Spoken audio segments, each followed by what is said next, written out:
નમસ્કાર દર્શક મિત્રો, હું છું અજય ભાટિયા અને તમે જોઈ રહ્યા છો ભાટિયા 15 ન્યૂઝ। અરવલ્લીના શામળાજી તાલુકાના પાલ્લા ગામની દૂધ સહકારી મંડળીના કથિત ગેરવહીવટ અને મનમાનીના ગંભીર આક્ષેપો સામે આવ્યા છે। પશુપાલકોના આક્ષેપ મુજબ દૂધના ફેટ અને તોલ માપમાં ગેરરીતિ, હિસાબો પારદર્શિતાની અભાવ તેમજ લાંબા સમયથી મંડળીના વહીવટ સામે સવાલો ઉઠી રહ્યા છે।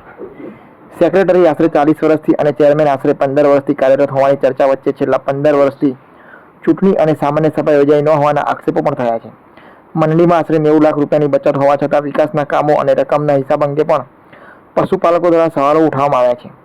સમગ્ર મામલે જાગૃત નાગરિકે મુખ્યમંત્રીને રજૂઆત કરી હોવાના દાવા છે। બીજી તરફ પશુપાલકને લેખિત જવાબ ન આપતા હોવા તેમજ બધું બરાબર છે તેવું લખી આપવાનું દબાણ થતું હોવાના પણ આક્ષેપો થયા છે। હવે સવાલ એ છે કે પશુપાલકોના આક્ષેપોને નિષ્પક્ષ તપાસ થશે ખરી?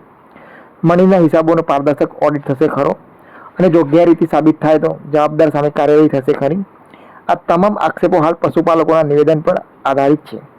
મંડળીના જવાબદાર પક્ષનો પ્રતિભાવ મળ્યા બાદ સમગ્ર હકીકત વધુ સ્પષ્ટ થશે। જોતા રહો અજય એ ભાટિયા સાથે, ભાટિયા 15 ન્યૂઝ, અરવલ્લી, શામળાજી।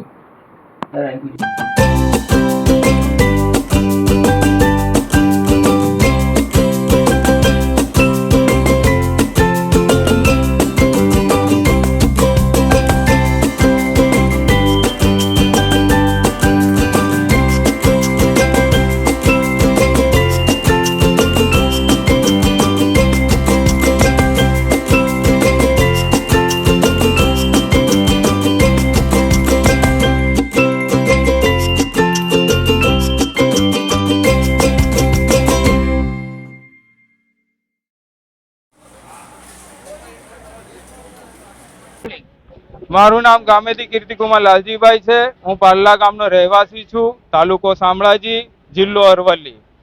અમે વર્ષોથી પાલ્લા દૂધ મંડળીની અંદર દૂધ ભરાવીએ છીએ, પણ અમારો વર્ષોથી આ એક જ પ્રશ્ન છે કે ભાઈ અમને ફેટ નથી મળતા, તોલમાપમાં ગોટાળા છે, પછી હિસાબોમાં ગોટાળા છે।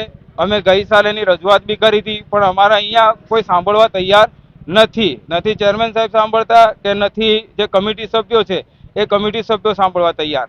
એટલે અમે અમારા ચેરમેન શ્રી, દૂધ મંડળીના ચેરમેન શ્રીથી લઈને મુખ્યમંત્રી શ્રી સુધી અમે અરજીઓ કરી છે અને મુખ્યમંત્રી સાહેબે તપાસની તપાસ માટે ઓર્ડર બી કરી દીધો છે। તેમ છતાં અમારા જે અહીંયા જે સુપરવાઇઝર સાહેબ છે એ 11 તારીખે અહીંયા આવ્યા હતા અને કમિટી બી બેઠી હતી અને કમિટીની અંદર અમારે જે મારા 12 થી 13 મુદ્દાઓ છે એના ઉપર ચર્ચા થઈ। પછી મેં લેખિતમાં એમની જોડે જવાબો માંગ્યા, એટલે લેખિતમાં જવાબ આપવા ના પાડે છે। પછી જે અમારા જે સુપરવાઇઝર સાહેબ છે એ સુપરવાઇઝર સાહેબ ઉશ્કેરાઈ ગયા કે ભાઈ અમે તમને લેખિતમાં જવાબ નહીં આપીએ। બીજું કે જે મારા 7, 8, 9 તારીખે મારા 6.5 ફેટ આવતા હતા, પછી હું ગયો શીત કેન્દ્રમાં ફેટ કાઢવા માટે, તો ત્યાં એ લોકોએ મને ફેટ કાઢી નહીં આપ્યા। પછી એમપીઓ ઇન્ચાર્જ સાહેબ જોડે મેં વાત કરી, એટલે એમણે એવું કીધું કે ભાઈ તમારા સેક્રેટરી સાહેબનું તમે લેખિત લઈ આવો। તો હું લેખિત લેવા માટે આવ્યો। પછી સેક્રેટરી સાહેબે એવું કીધું કોની જોડે કોને માગ્યું લેખિત એમ? તો મેં કીધું એમપીઓ ઇન્ચાર્જ સાહેબે માગ્યું એમ। તો એમણે એમપીઓ ઇન્ચાર્જ સાહેબ જોડે વાત કરી, એટલે એમપીઓ ઇન્ચાર્જ સાહેબ છૂટી પડ્યા કે મેં આવું લખાણ માગ્યું નથી।